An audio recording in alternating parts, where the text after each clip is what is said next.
Welcome to Plan 9 Crunch. I'm Doug Gibson.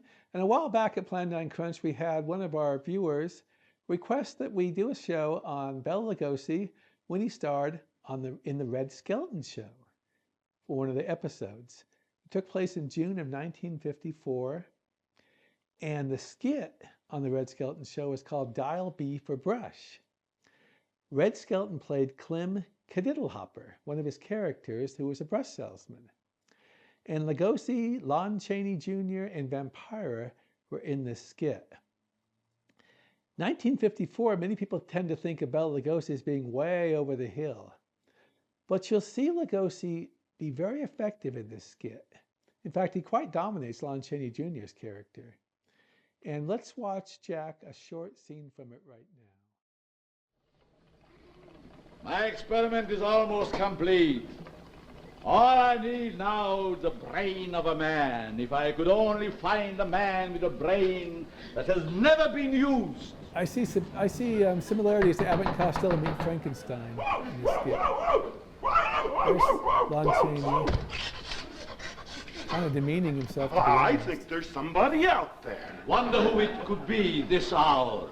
Quick, put your fangs back in. You're supposed to look frightened. Ah, that's cute. Now answer the door. I want a girl, yes! Red Skelton, folks. That Mary dear old dad.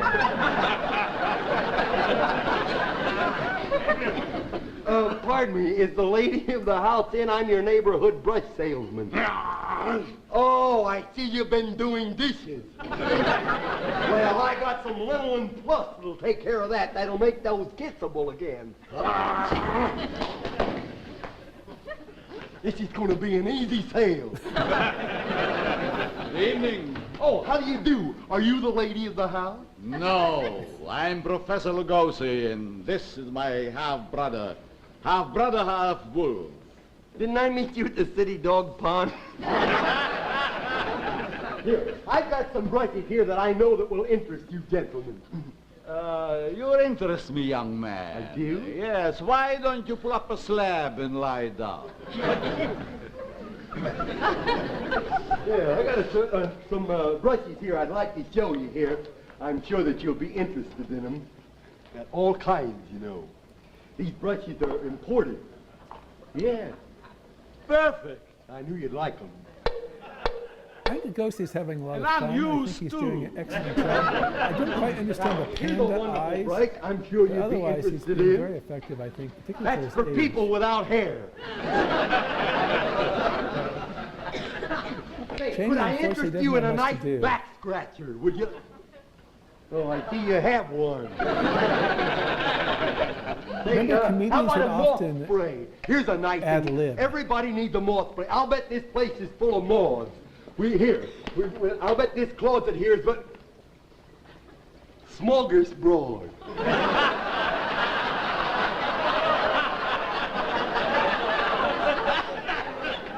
Must be one of Rubirosa's old closets, huh? Now, Rubirosa was a My notorious sister, poor playboy girl. in the She 1950s. sleeps all the time. Oh, really? Yes, she was bitten by the tsetse fly.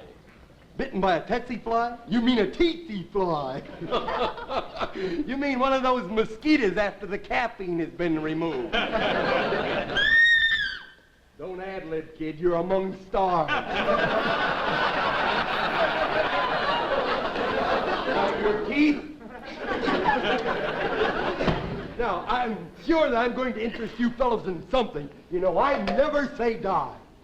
But we do. I like that one. I don't know. Here's something that might interest you fellas. This is a genuine mohair bristle. This is mohair bristle, and you should have heard Mo scream. This wood is imported from Denmark. This brush is either his or hers. You know.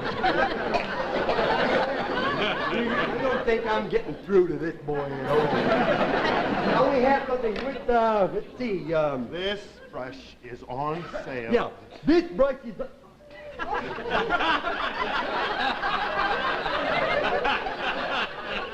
Please, one idiot on the board at a time. This brush is is on sale, and with every brush, we give you absolutely free this gaily colored box of mothballs. Now, they are guaranteed not to run.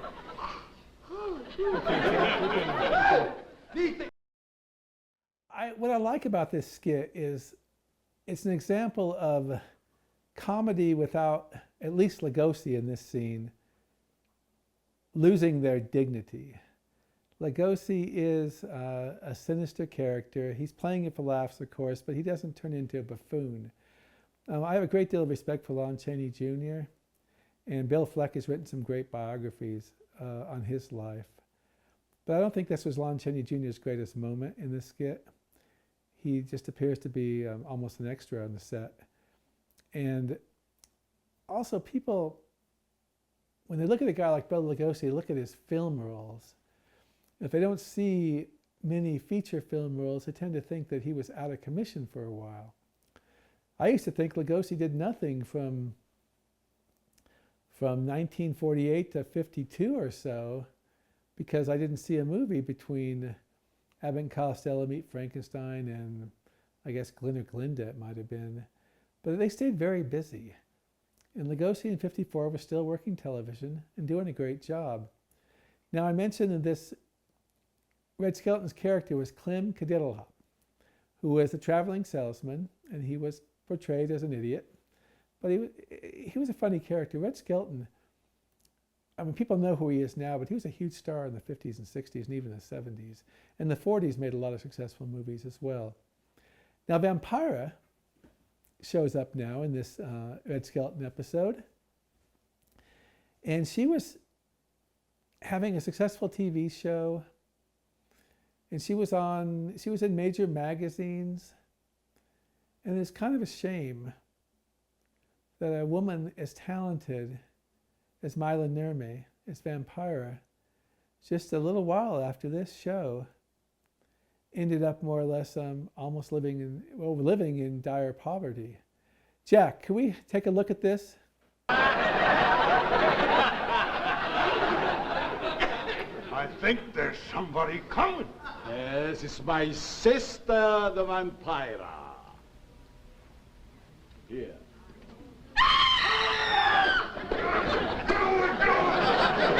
Don't dig your own hole, will you? Good heavens. Oh, good heavens. Even Earl Wilson couldn't get me out of this. Say, didn't I meet you in a hardware store trying on brooms? We're wasting our precious time. I have to prepare the laboratory. Oh, it's so wonderful a night for an operation. The moon is full. Here, stop that. That ain't a real moon. Sam put that up there. Stop it, will you? You'll have every dog in the neighborhood over here. You'll watch him. I open the laboratory. Come.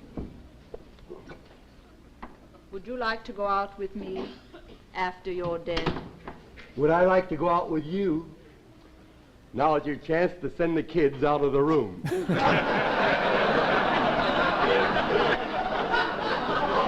I think you're very attractive. I love your eyebrows.